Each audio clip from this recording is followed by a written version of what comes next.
Bonjour, lors de notre cycle d'athlétisme, vous allez découvrir le saut en longueur. Cette vidéo vous présentera ce type de saut, son règlement et les records des plus grands champions. Le saut en longueur est une épreuve d'athlétisme consistant à couvrir la plus longue distance possible en sautant avec de l'élan. Dans l'Antiquité, les Grecs et les Romains pratiquaient déjà le saut en longueur, qui était l'une des épreuves des Jeux olympiques antiques. Aujourd'hui, on retrouve cette épreuve dans les Jeux olympiques modernes. En compétition, les athlètes s'élancent en courant sur une piste rectiligne de 40 mètres, prennent une impulsion sur la planche d'appel, en prenant soin de poser leurs pieds avant la bande de plasticine, et sautent pour atterrir le plus loin possible dans une fosse à sable. La planche d'appel est placée à 1 mètre au moins du bord de la zone de chute. Elle est faite de bois, longue de 1,20 m et large de 20 cm environ. Elle est peinte en blanc. Immédiatement après la ligne d'appel, on place une planche couverte de plasticine. Cette bande, composée comme une pâte à modeler, permet de retenir l'empreinte du pied de l'athlète pour savoir s'il a dépassé la planche d'appel.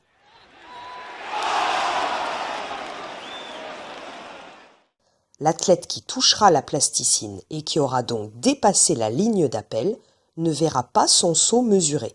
On dit qu'il a mordu. La zone de chute est une fosse de sable qui a au moins 2,75 m de large sur 10 mètres de longueur. La surface de la zone de chute doit être aplanie avant chaque saut pour permettre de voir les empreintes du sauteur sur le sable. Les sauts sont mesurés de la ligne d'appel jusqu'à la première trace dans le sable, quelle que soit la partie du corps qui a laissé une empreinte sur le sable. Si par exemple, je me réceptionne sur mes pieds dans la zone de chute et qu'ensuite mes mains touchent le sol derrière moi, la mesure sera effectuée à partir de la première trace de mes mains. Et pour effectuer la plus grande distance, il faudra essayer de se rapprocher le plus possible de la ligne d'appel, car si j'ai sauté en posant mon pied 20 cm avant la ligne, ces 20 cm ne sont pas mesurés et sont donc perdus. Le saut est manqué et ne sera pas mesuré si un concurrent laisse une marque visible sur la planche de plasticine avec une partie quelconque de son corps, prend son appel d'un côté ou de l'autre de la planche d'appel, s'il saute en culbute ou s'il se sert de poids ou de poignée.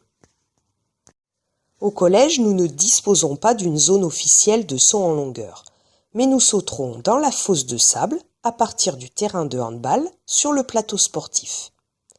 En compétition, les concurrents ont généralement 3 essais et pour les 8 meilleurs, 3 essais supplémentaires. Le gagnant est celui qui a réalisé le plus long saut mesuré. Les athlètes utilisent des marques sur le côté de la piste pour repérer l'endroit où ils vont commencer à courir.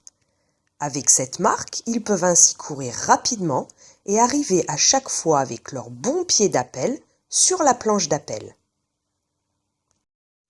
Le record du monde est détenu chez les femmes par Galina Chistiakova avec un saut de 7,52 m.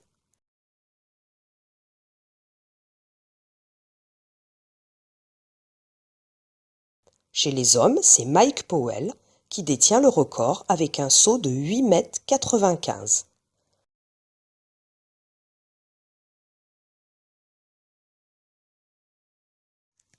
Voilà, cette vidéo est terminée et il ne me reste plus qu'à vous donner rendez-vous à votre prochain cours.